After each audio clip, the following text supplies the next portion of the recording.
Sometimes I get right annoyed when folk talk about the unemployed. For being unemployed myself is fucking bastard who in hell. You cast your gyro, pay your debt and watch your television set. You see all the wee-coloured wains, you see their faces, see their veins sticking out their bodies.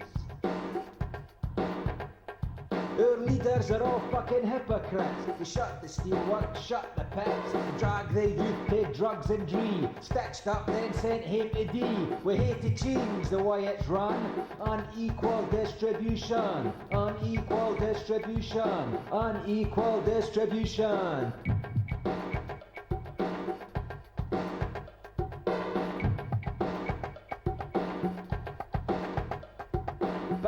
You've heard it all before. Your lifestyle is a fucking bore. The majority's in moral danger. The propaganda's getting stranger. And look, the acid rain is falling. Deep into your lungs is crawling. Live your life in air pollution. Blood's a chemical solution.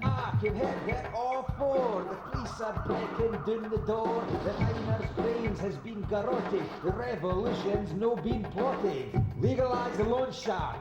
Make the people pay. Legalise the paedophile and watch the children play. The sex with kids, the new taboo. Religious cancer culture grew. The neutron bombs and proton rays. Pills for junkies, AIDS for gays. It's Dallas, Dynasty, Falcon Crest. Murder, Hoorn and incest. But you've heard it all before. Another poem to ignore. Another poem to ignore.